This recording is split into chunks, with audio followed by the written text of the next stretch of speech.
Magandang araw po sa inyo mga kaparokya.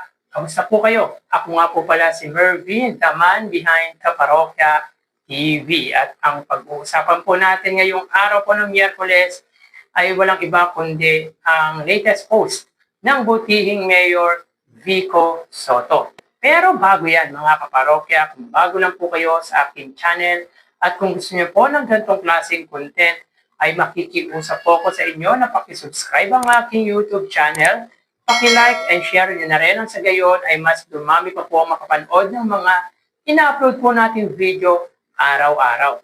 Maraming salamat po sa inyo mga kaparokya at sobrang na-appreciate ko po kayo. So yun nga po mga kaparokya, muli na naman pong nag-viral ang ginawa ng Pasig LGU led by Mayor Vico Soto na pagre-regular sa mga empleyado nito. So since 2020 mga kaparokya ay sinimulan nga po ng butihing Mayor Vico Soto at ng lungsod po ng Pasig ang pagpe-permanent ng mga empleyado nito sa City Hall. At yun nga po mga kaparokya, meron pong latest post dito or patungkol nga po dito ang butihing Mayor Vico Soto. So ayon kay Mayor Vico Soto, daming nagre-repost ng lumang info or information tungkol sa mass regularization program ng LGU. Akala tuloy ng iba, tumigil tayo sa 100. Nung 2020 pa yon. So marami kasing nag-iisip or nagsasabi na hanggang 100 employees lamang po ang naging regular ng Pasig LGU. So as of 2025 year-end, majority of LGU employees are already regular or permanent employees, almost 5,000 under our regular program or regularization program. Kasama rito, sweepers, utility, admin aides, at iba pa. Sa Pasig LGU, pagbunot or pag bumunot ka ng pangalan ng isang empleyado sa Tambiolo, mas malamang na permanent regular employee ang mabubunot mo kaysa casual job order. Parang ayon sa pagkakaintindi ko dito mga kaparokya, example natin ay sa bingo. Sa bingo mga kaparokya, di ba 75 lamang po ang number pag bumobola ka po sa bingo. So, sa 75 na number po sa bingo rather, ay 55 po doon ay regular na po sa lungsod ng Pasig. Siguro mga kaparokya, rough estimated po natin 55 hanggang 60 na numbers po sa bingo ay regular nga po ng lungsod o ng pamalang lungsod ng Pasig.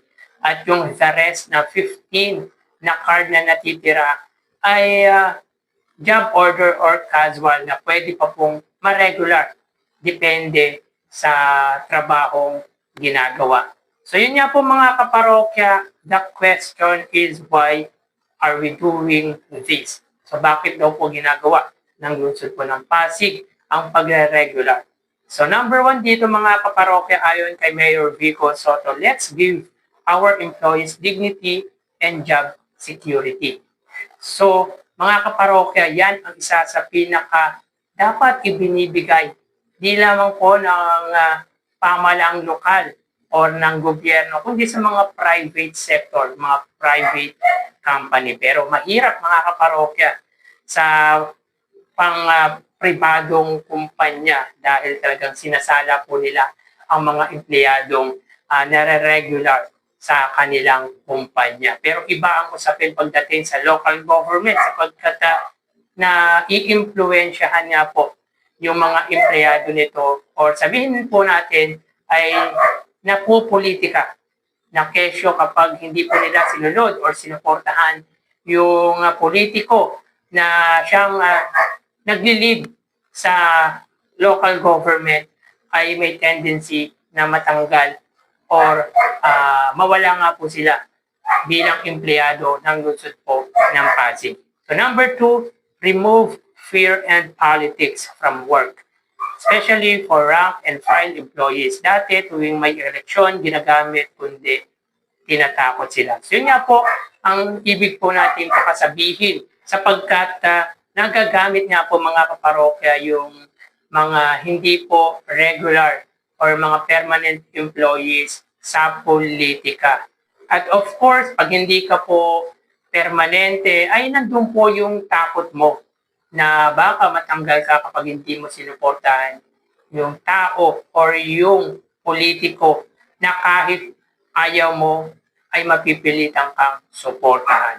So, remove fear. Kumbaga, inaalis yung takot at yung politika.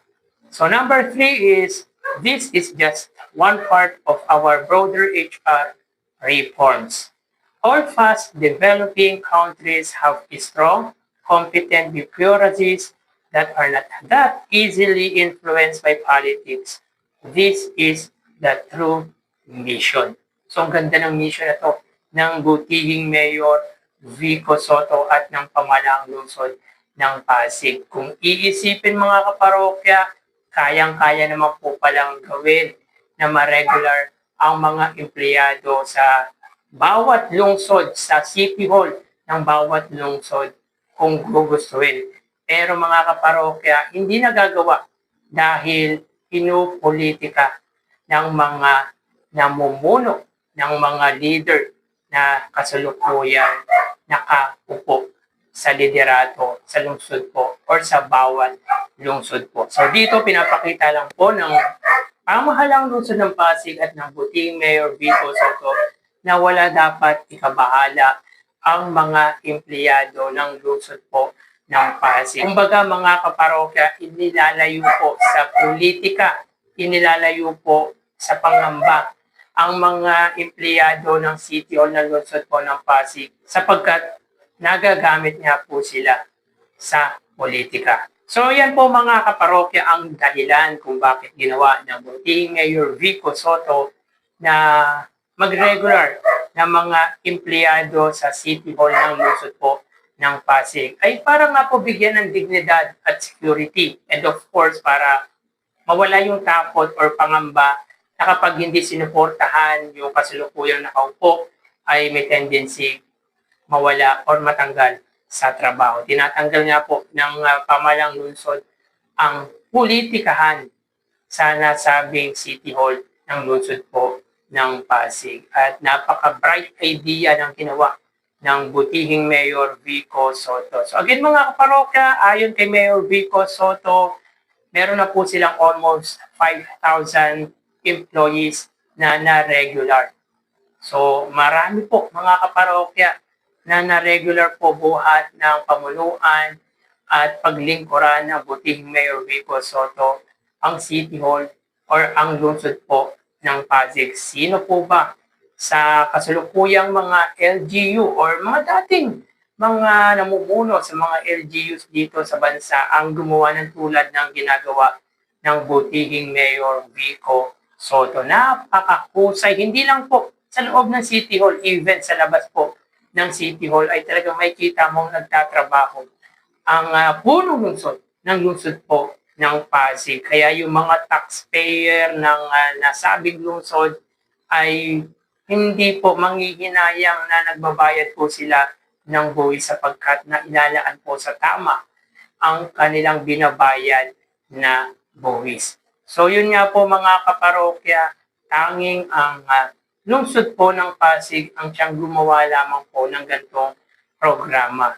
Walang sino mang mga LGUs ang gumawa ng programang tulad niya po nito.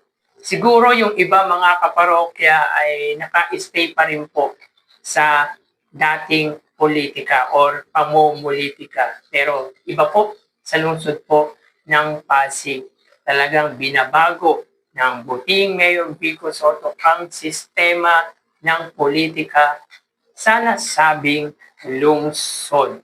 So from 100 employees back in 2020, 5 years after, ay meron na po silang almost 5,000 employees na na-regular. So madadagdagan pa po ito mga kaparokya, lalo na kung deserving mo naman po talaga ma-regular sa iyong trabaho. So, anong masasabi nyo mga kaparokya patungkol dito? At sa palagay nyo mga parokya, sinong local government ang gumawa ng tulad ng pagre-regular nga po ng buting Mayor Vico Soto sa mga empleyado nito sa City Hall? Paki-comment naman po mga kaparokya kung sinong LGU o kung anong LGU pa po ang gumawa ng ganitong programa. So hanggang dito na lang po tayo mga parokya. Mag-iingat po tayo palagi. Thank you and God bless.